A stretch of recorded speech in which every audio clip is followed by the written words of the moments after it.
우리와 같은 시대를 살고 있는 어느 한 자매의 간증을 나누면서 말씀을 시작하도록 하겠습니다. 저는 대학교에서 신학을 전공했던 신학생이었습니다. 그렇다면 대부분의 사람들이 생각하듯 누가 보아도 기독교인이어야 맞는 상황이었죠. 하지만 저는 기독교인이 아니었습니다. 특히 저희 집안은 외가는 천주교, 친가는 불교였습니다. 그런 제가 어떤 뜻을 품고 신학을 전공하게 되었는지는 지금도 설명하기 어렵습니다. 다만 그때 마음은 신학과에 들어가서 교직을 이수하면 사립학교 종교 선생님으로 취직할 수 있다는 사실이 아마도 저에게 큰 유혹이었던 것 같습니다. 그러나 믿음이 맞지 않는 신학교에서 4년을 지낸다는 것은 너무나 힘든 일이었고 하기 싫은 공부를 억지로 하려니 학교가 숨막히는 감옥 같았습니다. 학교 전공이 뭐냐는 질문에 저는 대답하기를 꺼렸고 혹시나 이야기하더라도 하지만 저는 기독교인은 아니에요 라고 꼭 토를 달곤 했습니다. 학교 예배 시간에는 친구와 잡담을 했고 학교 가는 길에 버스 안에서 보이던 교회의 간판을 보며 4년 내내 비웃으며 다녔습니다. 그 간판에는 왜 걱정하십니까? 기도할 수 있는데 라는 문구가 적혀 있었습니다. 저는 그 길길을 볼 때마다 역시 예수쟁이란 것들은 매달릴 것이 기도밖에 없나? 라는 생각을 했습니다. 그러다 지난해 한 남자를 소개받게 되었습니다. 그는 제가 신학대학에서 신학을 전공했다는 프로필만으로 저를 만나야겠다고 생각했다고 합니다. 당연히 기독교인일 것이라고 생각하고 말이죠. 하지만 애석하게도 저는 기독교인이 아니었고 오히려 기독교인을 비웃는 쪽의 사람이었습니다. 어찌 되었든 우리는 만났고 호감을 가지고 만남을 지속하게 되었습니다. 모태신앙이었던 남자친구는 일요일 날 저에게 교회 함께 갈 것을 권유했고 그렇게 남자친구를 따라 저의 교회 생활이 시작됐습니다. 처음에는 그저 데이트 삼아 교회에 다녔습니다. 그러나 차츰 저에게 예배가 기쁨으로 자리하게 되었습니다. 주일 예배에 참석하는 것이 기뻐졌고 빨리 또 예배의 기쁨을 맛보고 싶어서 주중에는 수요 예배에 참석하기 시작했습니다. 지루하던 일주일의 삶에 생기가 가득해지기 시작했고 어느 소그룹 모임을 통해 저의 입술로 나의 구주 예수 그리스도를 믿습니다라는 고백을 하게 되었습니다. 제 입술에서 그 고백이 흘러나올 때 마음에 퍼지는 깊은 감사가 있었고 알 수 없는 기쁨이 충만했습니다.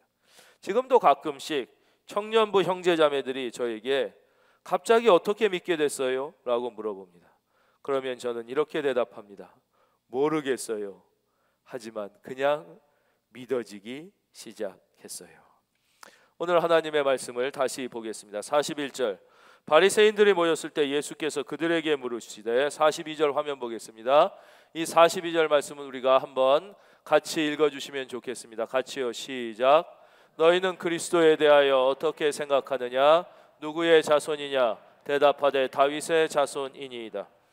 오늘까지 우리는 많은 질문을 들으시고 그 질문에 대답하시는 예수님을 만났습니다. 바리새인들이 질문했고 사두개인들이 질문했고 율법사가 질문했고 수많은 사람들이 예수님 앞에 나와서 문제를 가지고 질문했고 또 문제를 통하여 예수님을 공격했습니다. 근데 오늘은 상황이 완전히 바뀌어서 오히려 예수님이 바리새인들을 향하여 질문하고 계십니다.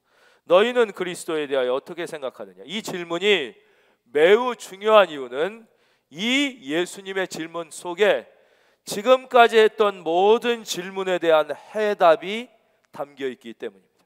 다시 말씀드리겠습니다. 오늘 예수님은 이 질문을 2000년 전에 바리새인들에게만 하는 게 아니라 바로 지금 우리에게 하고 계신데 이 질문이 중요한 이유는 이 질문 속에 지금 우리가 예수님께 가지고 있는 대부분의 질문에 대한 해답이 들어있기 때문입니다. 여러분 어떤 질문을 가지고 있습니까? 어떻게 하면 더 행복해질 수 있습니까?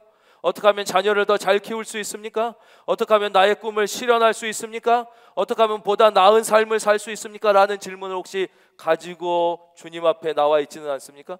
바로 이 바리새인들과 사두개인들이 던졌던 그 모든 질문뿐만 아니라 오늘 우리가 가지고 있는 이 질문에 대한 해답이 이 예수님의 질문 속에 다 담겨져 있기 때문에 오늘 이 질문은 매우 중요한 질문입니다.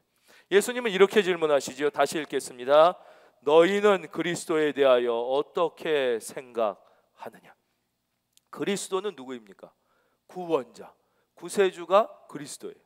그런데 이 그리스도라는 뜻을 직역하면 기름 부음을 받은 자라는 뜻이에요. 기름 부음을 받은 자.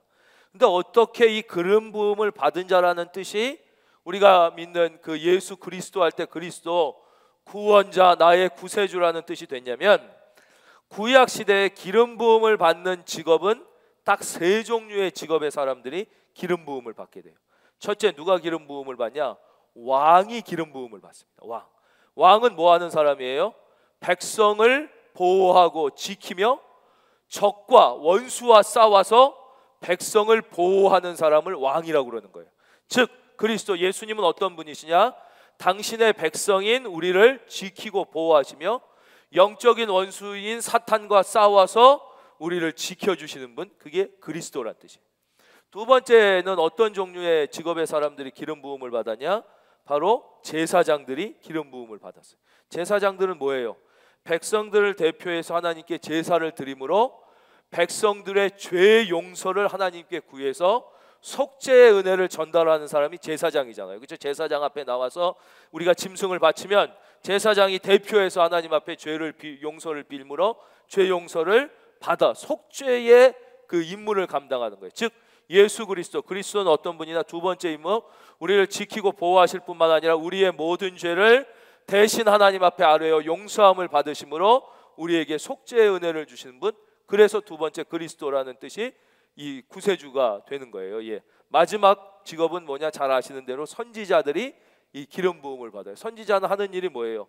하나님의 뜻을 우리에게 전달해 주잖아요. 하나님의 말씀을. 바로 예수님 그리스도는 하나님의 뜻, 그 말씀을 우리에게 전달해 주는 분. 그래서 기름 부음 받은 자라는 뜻의 그리스도가 바로 이 구세주라는 뜻이 됩니다.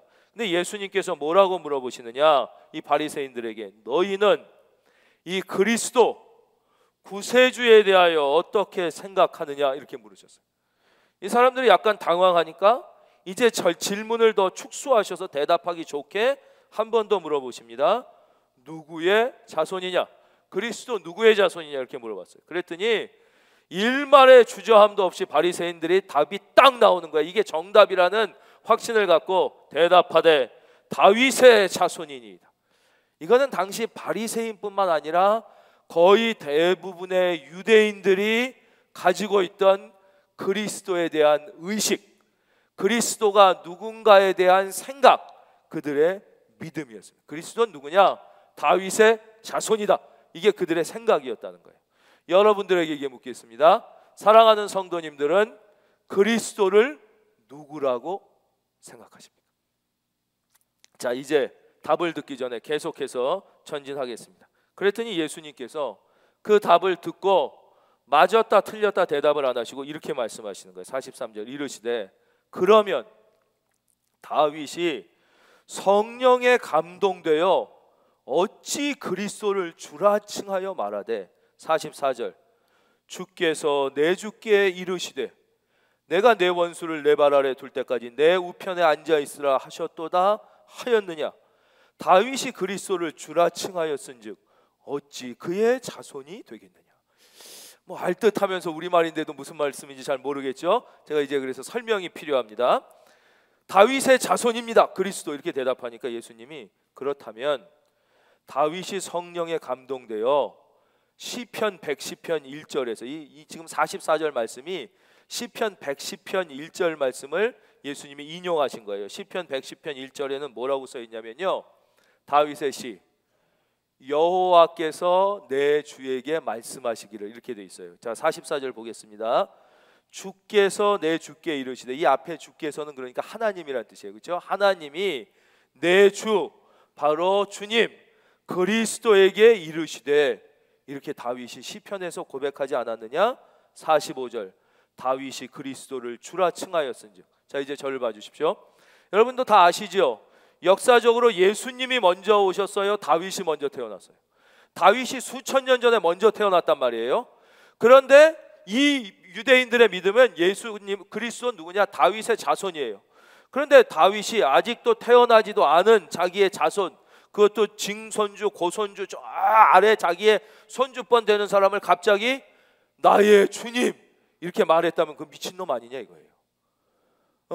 그리스도가 다윗의 자손이라고 니들이 믿고 그렇게 생각하고 있는데, 진짜 그렇다면 아직 그분이 태어나기도 수천 년 전에 다윗이 먼저 있었는데, 이분은 태어나지도 않았는데, 그것도 또 자기 밑에 자기의 조상이라면 무슨 어른, 할아버지, 증조 할아버지만 뭐 주님 이렇게 할 수 있지만, 자기의 손자의 손자의 손자를 가지고 갑자기 왕인 사람이 나의 주님 이랬으면 미친놈 아니냐 이거예요. 말이 안 되지 않느냐. 그런데 다윗이 그리스도를 주라고 했으니 어떻게 그 그리스도께서 다윗의 자손이 되겠느냐. 여기까지 들으셔도 지금 알듯하면서 여기에 무슨 지금 나의 삶의 문제에 대한 질문에 대한 답이 있다는 건지 도저히 이해가 가시지 않죠. 오늘 말씀은 조금 더 설명이 필요합니다. 먼저 오늘 예수님께서 해주신 이 대답을 통하여 예수님께서 우리에게 들려주시는 성경, 특별히 구약 성경에 대한 세 가지 진리를 우리가 이제 깨달아야 합니다. 첫째, 예수님께서는 이 말씀을 통하여 뭐라고 말씀해 주시느냐? 다윗이 기록했다고 하는 시편은 다윗이 진짜 기록한 것이라고 예수님이 말씀하셨다는 거예요. 아니, 그 당연하지요 라고 대답하시겠지만, 저를 봐주십시오. 그렇지, 너무나 당연한 걸 너무나 당연하지 않게 얘기하는 잘못된 믿음의 풍조가 우리의 영혼을 좀먹기 때문에, 우리가 이제 믿음이 들어오고 신앙생활을 오래 하는 집안들이 많아지면서 가족 중에 한두 명은 신학을 했다는 사람들이 생겨납니다. 뭐 내가 성경에 대하여 공부도 하고 뭐 책도 좀 읽고 뭐 이러이러한 저런 책도 읽고 뭐 했다는 거예요. 제가 이렇게 공부하고 있을 때도 어떤 평신도분께서 저에게 선물해 주셨던 책 제목이 조직신학 원론 뭐 이런 책을 선물해 주시더라고요. 내가 좀 했다는 거예요. 그리고 이렇게 성경을 공부하고 연구한다는 학자들 중에 시편은 다윗이 쓴 게 아니야. 다윗은 군인 출신의 왕인데 그 사람이 어떻게 이렇게 문학적이고 감동적이고 뛰어난 시를 쓸 수 있겠나? 이거는 그 후에 수많은 학자, 이 시인들이 모여서 어떤 사람은 한 편 쓰고 어떤 사람은 뭐 10편 쓴 걸 다 묶어가지고 다윗이 썼다고 하는 거야. 혹시 이런 얘기를 들어보신 분이 계십니까? 이런 말 같지도 않은 무슨 신학 좀 했다, 이 앞에서도 그 얘기했지만 신학했다고 그 사람이 믿음이 있는 게 아니에요. 뭐 내가 성경 공부 좀 했다, 우리 사돈의 8촌 중에 목사가 있는데 작은아버지가 목사인데, 이런 말 같지도 않은 소리를 하는 거예요. 이사야 막 그런 거예요. 공부만. 이사야서 어떻게 한 사람 이사야가 이사야를 다 썼다는 건 말이 안 된다. 1장부터 66장까지의 그 어마어마하고 방대한 걸, 이거는 뒤에 이사야를 흠모하고 존경하던 그 학자의 집단들이 있다. 이런 얘기 못 들어보셨으면 관계없어요. 근데 앞으로 또 들으실 수 있다. 그래갖고 흔들리는 거예요. 교회에서 목사님은 그런 말씀 안 해주셨는데 들어보니까 꽤 그럴 것 같은데 막 그러는 거죠. 그래서 이사야를 존경하던 많은 학자들의 집단 무리가 1집단은 이렇게 쓰고 2집단은 여기서부터 쓰고, 이게들이 다 모여서 이 66장이 만들어진 거지. 한 사람이 이 어마어마한 걸 썼다는 건 말이 안 돼. 그건 무식한 소리고, 다 이 신학적으로 연구하고 성경을 연구한 학자들은 이렇게 얘기한다고 주장하는 사람들이 자꾸 생기고, 그런 얘기를 한두 번 들은 다음에 약간 마음에 이상한 마음이 들 수도 있고, 이미 그런 분들이 있다는 거예요. 오늘 예수님이 뭐라고 그러십니까? 시편 110편 다윗이 성령에 감동되어 다윗이 썼다, 예수님께서 인정하시는 거예요. 사랑하는 성도님, 이사야는 이사야가 썼고 예레미야서는 예레미야가 썼고 예수님의 말씀을 믿는 은혜가 있기를 주의 이름으로 축원합니다. 사람의 이야기를 믿지 말고, 학자들의 말도 안 되는 주장을 믿지 말고, 또 어느 무슨 신학했다, 무슨 사돈의 8촌이 목사인데 그 사람이 뭐 내가 솔직히 여기에서 얘기하는데, 이런 말도 안 되는 소리가 다 우리의 영혼을 좀먹고 우리를 믿음에서 떠나게 하는 이 바리새인 같은 생각이라는 거예요. 두 번째, 우리가 여기서 반드시 붙잡아야 되는 두 번째 주님의 진리는 무엇이냐? 주님이 뭐라고 그러시냐면 다윗이 성령에 감동돼요. 제가 지금 몇 주에 걸쳐서 이 말씀을 드리는 거예요. 성경은 사람이 쓴 책이 아니라 성령의 감동으로 하나님이 친히 기록하신 하나님의 말씀이라고 말씀드렸어요. 디모데후서 3장 16절 모든 성경은 하나님의 감동으로 된 것으로 그랬어요. 한번 따라할까요? 모든 성경은 하나님의 감동으로 된 것으로. 이것을 예수님이 말씀해 주시는 거예요. 다윗이 성령에 감동돼요. 이게 말이 되는 것 같기도 하면서 말이 안 되는 것 같다는 거예요. 말이 안 된다고 그러면 믿음이 없다 그럴까 봐 말은 못 하는데 이게 말이 되나? 마태복음은 마태가 썼으니까 마태복음이잖아요. 마가복음은 마가가 썼으니까 마가복음이잖아요. 지금 목사님 설교하시면서 이사야서는 이사야가 썼고 시편은 다윗이 썼다면서요. 그러면서 또 무슨 하나님의 감동으로 써가지고 이게 하나님의 말씀이라니, 이게 갖다 붙이는 것도 너무 잘 갖다 붙인다. 이거는 마리아 갖다 붙이지만, 아니 마태가 썼으면 마태가 쓴 거지. 왜 마태가 썼다고 그래 놓고선 하나님이 감동으로 했다고 이게 하나님의 말씀이라고 그러냐. 이게 내 교회 다니니까 믿는다고는 해주지만 이거는 이런 논리적으로 도저히 믿어지지 않는다, 이런 의문을 가지신 분들이 있단 말이에요. 그렇죠? 충분히 저도 이해가 가는 것이에요. 아니 이사야서는 지금 설교하면서도 이사야가 썼다고 그러면서 또 뭐 그걸 하나님의 감동으로 썼으면 이게 하나님이 쓴 거냐? 진짜 하나님이 쓴 거면 갑자기 하늘에서 빠방 번개가 치면서 하나님의 손이 쭉 나타나가지고 막 다다다다 타초의 말씀이 이러면 하나님이 쓴 거고, 마태가 썼으면 마태가 쓴 거지. 마태가 썼는데 뭐 하나님의 감동이고 말이 안 되지 않느냐, 이렇게 이해가 안 가시는 분이 있을 수 있어요. 그러나 이것은 아주 쉽게 우리가 이해할 수가 있습니다. 예수님은 하나님의 아들이심을 우리가 믿지 않습니까? 근데 예수님은 그냥 우주에서 뿅 나타난 게 아니에요. 여자인 마리아의 태를 통하여 자궁을 빌려서 이 땅에 오셨어요.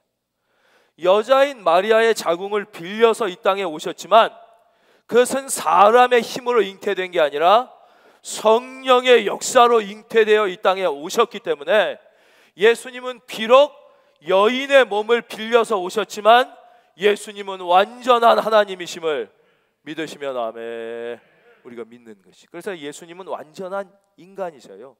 100% 인간이셔요, 예수님. 그래서 100% 인간이시기 때문에 우리처럼 아프시기도 하고 피곤하기도 하시고 줄이기도 하시고 고나기도 하시고 웃기도 하시고 울기도 하셨던 분이에요. 왜냐?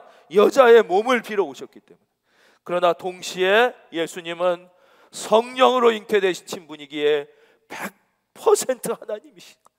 그래서 예수님은 죄가 없으신 분이고, 예수님은 우리를 죄에서 용서하시고 죽은 자를 살리시고 중풍병자를 고치시고 오병이어로 우리를 먹이시고 바람과 파도를 잔잔하게 하시고, 예수님은 완전한 하나님이심을 믿을 수 있기를 주의 이름으로 축원합니다.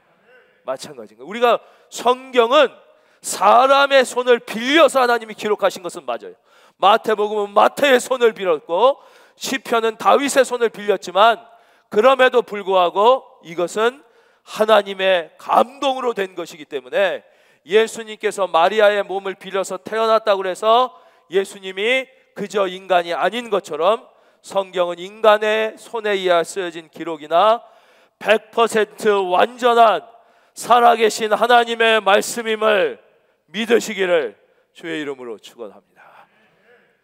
이걸 조금 더 깊게 설명을 드리자면, 근데 우리나라에서 교과서 같은 거를 집필할 때 학자들이 모여서 그 분야의 전문가들이 모여가지고 회의를 합니다. 주제를 정하고 일관된 방향성을 정해요. 막 그래갖고 1년이 넘게 회의를 합니다. 뭐 수없이 회의를 하고 또 한 달 쓰고 또 모여서 회의하고 한 달 쓰고 또 검토하고 이런 걸 계속 하는 거예요.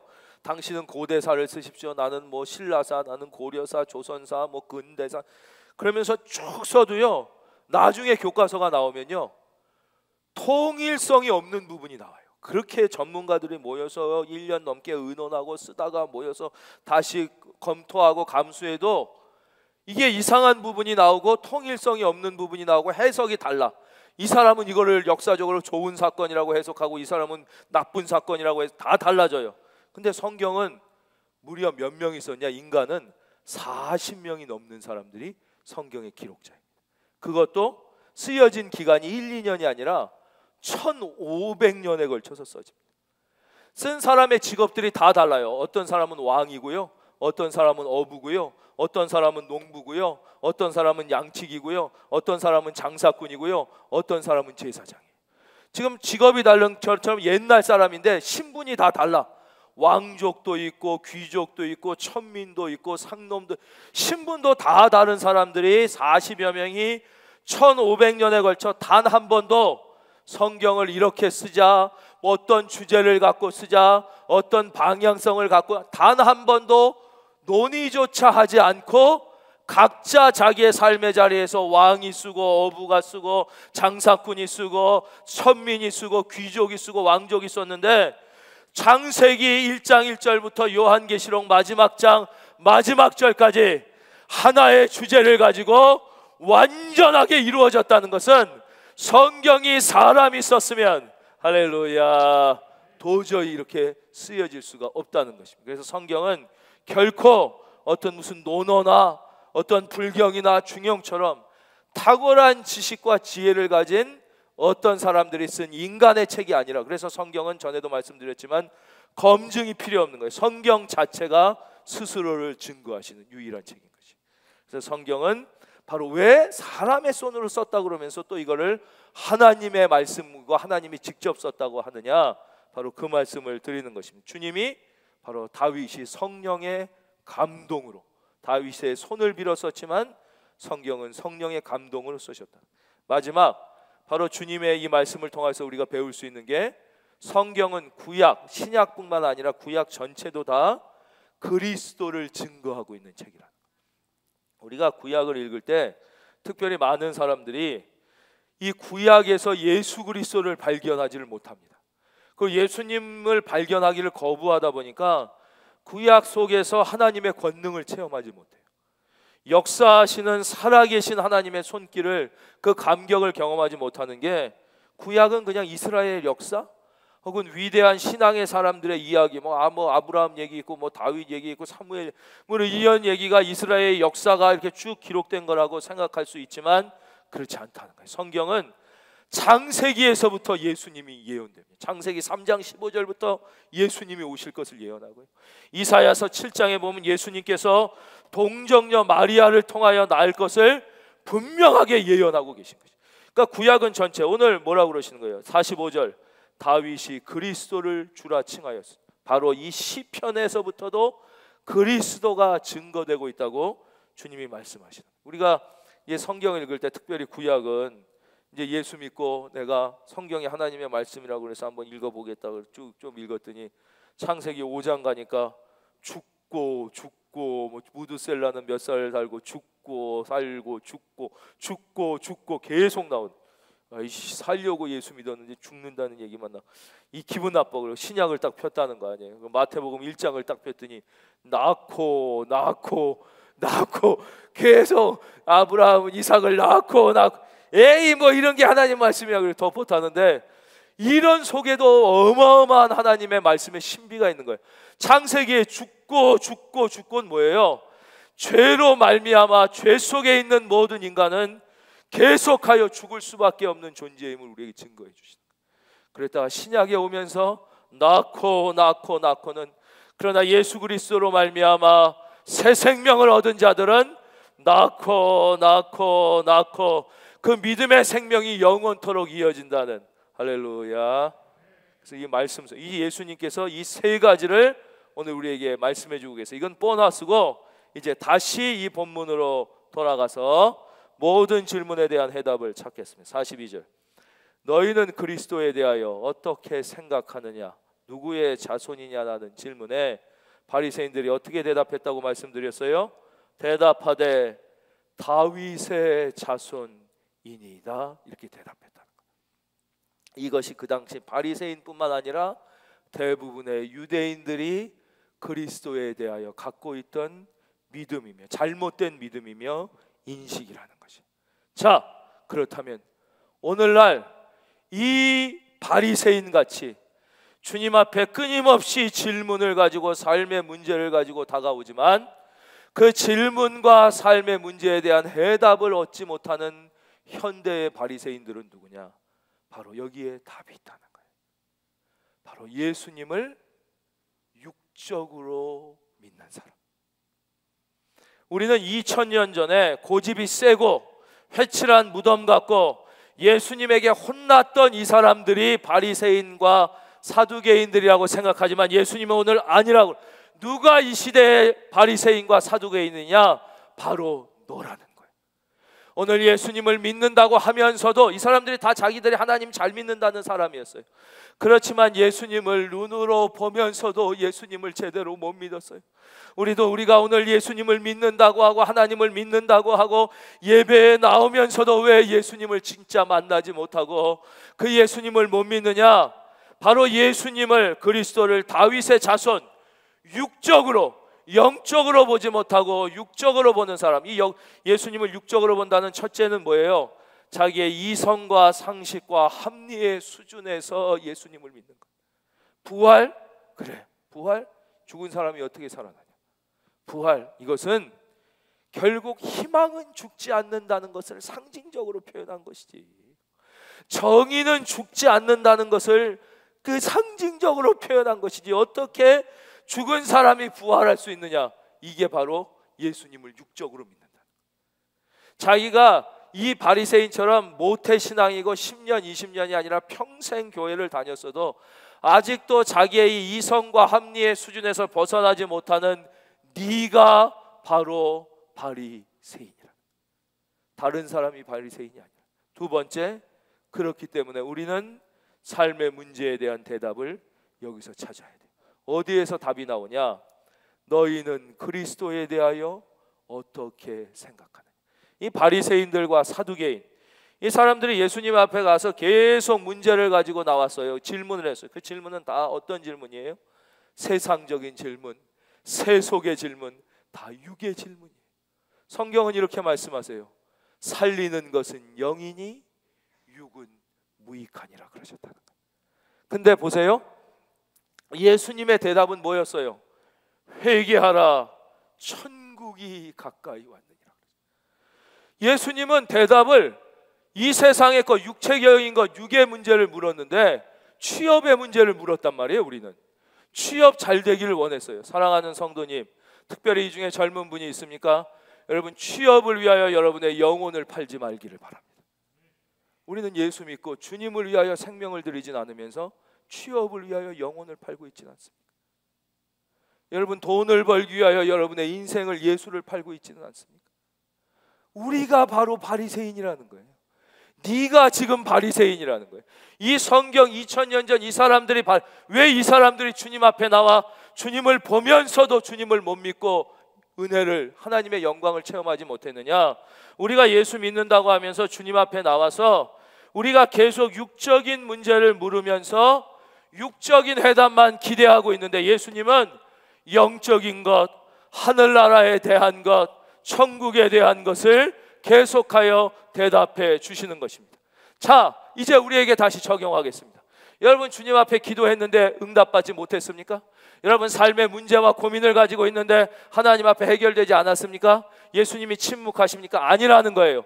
예수님이 대답하셨는데 예수님은 여러분이 갖고 있는 육의 문제에 대하여, 지금 주무시는 분, 장사하시는 분, 지금은 깨어나야 되는 거예요. 계속 매상 오르게 해달라고 해도 안 된다는 거예요. 지금 취업하게 해달라고 해도 안 된다는 거예요. 돈 벌게 해달라고 해도 안 된다는 거예요. 왜냐? 예수님이 응답하시지 않는 게 아니라 예수님은 여러분의 육적인 질문에 영적으로, 따라하겠습니다. 너희는 먼저 그의 나라와 살리는 것은 영이니, 영적으로 대답해 주시는데 우리는 그 대답은 무시해. 이건 내 질문에 대한 대답이 아니야.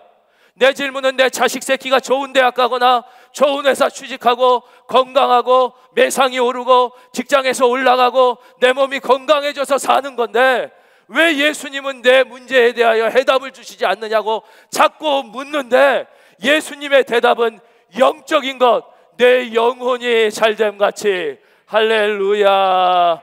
이거를 대답해 주고 계시는데 우리는 지금 바리새인이 돼가지고 사두개인이 돼가지고 그게 아니란 말이에요. 내 질문에 대답하란 말이에요. 내 문제의 해답책을 제시하란 말이에요. 예수 믿어도 소용없구나. 예수가 살아있다 그러더니 이거는 성경에 적힌 얘기구나. 저건 목사와 교회들이 하는 얘기구나 라고 우리가 바리새인이 돼요. 이 바리새인은 얼마나 불쌍해요. 눈앞에 예수님을 보고도 믿지 못하는 것처럼 스스로는 자기들이 하나님을 잘 믿는다고 했지만 내가 모태신앙이고 집사고 권사고 장로고 교회 50년 다니고 20년 다니고 10년 다녔다고 하면서 우리가 지금 바리새인이 돼 있다는 것이에요. 자, 이제 유치하지만 그렇다면 왜 주님은 육적인 문제에 대해 좀 육적으로 대답해 주지? 그러면 내가 믿을 텐데 왜 영적인 대답을 계속 해 주시냐 하는 거지. 처음에 예수 믿었을 땐 육적인 문제를 갖고 왔을 때 육적인 문제에 대답을 해 주십니다. 우리는 그런 경험이 있을 거예요. 왜냐? 4살짜리 애는 말을 못 알아들어요. 그래가지고 초콜릿을 달라고 그러면 밥을 먹고 초콜릿을 먹어야 돼요. 초콜릿 먼저 먹으면 밥맛이 떨어져서 몸에 해로운 거만 먹고 뼈가 약해진단 말이에요. 근데 울고 난리를 쳐. 얘는 아직 몰라. 그러니까 자꾸 준단 말이에요. 그리고 밥 먹으라고 그러는 거예요. 그리고 수저 갖고 자꾸 쫓아다녀요. 근데 얘가 지금 20살이 됐어. 근데 계속 나는 초콜릿이 좋아요. 난 아이스크림이 좋아요. 엄마가 정성껏 차려놓은 이렇게 단백질과 지방과 탄수화물이 다 종합되고 몸에 좋은 이건 난 싫어. 난 저 정크푸드가 좋아라고 계속 얘기하면 그걸 계속 주는 게 엄마냐 이거예요. 계속 주면 얘는 결국 몸이 약해지고 저처럼 공복 혈당 수치 266 막 당화혈색소 10.5 돼가지고 당뇨 돼가지고 큰일 난단 말이에요. 계속 그런 육적인 대답을 해서 진짜 하나님을 영적인 세계와 진짜 인생의 의미를 모르는데 막 형통하고 돈 막 태산처럼 벌리고 성공하고 뭐든지 잘 되고 막 이러면 그 영혼은 결국 뭐예요? 사탕 먹고 초콜릿만 먹다가 당뇨 걸려서 죽게 되는 것처럼 그게 복이 아니야. 왜냐? 그러면 이 세상에만 마음이 다 뺏기거든. 진짜 영원한 나라 참된 기쁨과 소망이 모르는 채 여기서 살리는 것은 영인데 육에 침몰되어 있다가 결국 그것은 썩어. 그러면 뭐예요? 예수님 믿는 게 아니라 그것은 무당질하는 거잖아요. 우리가 옛날에 무당 앞에 뭐 했어요? 비나이다 비나이다 우리의 이번에 100일 기도했니 좋은 대학 들어가게 해주십시오. 그 짓 하고 있지 않았냐? 비나이다 비나이다 우리 집안에 아들 낳게 해주시고 건강하게 그 짓 하지 않았냐? 비나이다 비나이다 사업 잘 되게 해주시고 이번에 그게 무당에서 빌든 그 짓이 그대로 믿음인 줄 알고 있다가 영원한 천국을 바라보지 못하고. 사랑하는 성도님, 여러분은 살덩어리가 아닙니다. 여러분은 영의 존재입니다. 여러분은 영혼을 가진 존재입니다. 여러분은 하나님의 자녀임을 믿고 고백할 수 있기를 주의 이름으로 축원합니다. 그래서 다른 사람이 바리새인이 아니에요. 오늘 우리는 교회의 아픔을 압니다. 십자가가 조롱받는 것에 가슴이 무너질 때가 있습니다. 그런데 오늘 주님이 알려주시는 거예요.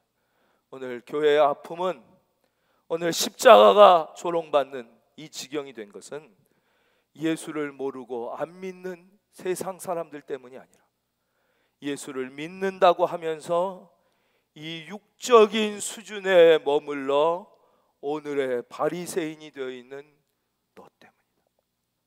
너 때문이다. 너 때문이다. 바로 예수를 믿는다고 하면서 이 육적인 수준에 머물러 바리새인이 되어 있는 우리들 때문에 교회가 아픔이 있고 십자가가 조롱을 받고 있다고 주님은 오늘 우리에게 말씀해 주시는 것입니다. 주님은 너희는 먼저 그의 나라와 그의 의를 구하라. 거기서 끝내지 않으셨어요. 내 영혼이 잘됨 같이 거기서 끝내지 않으셨어요. 그 뒤에 우리에게 약속해 주셨어요. 우리가 티끌이며 약한 존재임을 아시기 때문에 너희가는 먼저 그의 나라와 그의 의를 구하라. 그리하면 이 모든 것을 너희에게 더 하시리라. 내 영혼이 잘됨 같이 내가 범사에 잘되고 강건하여 지리라. 바리새인이냐 아니냐는 바로 거기에 이 주님의 질문에 답이 있습니다. 너희는 그리스도에 대하여 어떻게 생각하느냐? 다윗의 자손이니이다. 예수님을 육으로 바라보는 게 아니라 영적으로 바라볼 수 있도록 이제 영적으로 믿을 수 있는 우리들이 될 때에 이제 주님이 우리 안에 역사하기 시작하고 그럼 우리는 더 이상 이제 시시하게 예수님을 믿을 수 없게 되는 것이에요. 우리 안에 주님이 역사하기 시작할 때 우리는 더 이상 시시한 인생이 아니라 정말 마음속에 기쁨과 감격이 가득 찬, 내가 누구인지를, 내가 하나님의 자녀임을 분명하게 인식하고 이 땅을 살아가는 진짜 존귀한 인생을 살 수 있고, 절대 여러분, 이 세상은 십자가를 조롱하는 자, 교회를 조롱하는 자, 성경을 부인하는 자들에 의하여 망하지 않습니다. 왜냐하면 우리가 믿는 그분은 지금도 살아 역사하는 하나님이시기 때문입니다.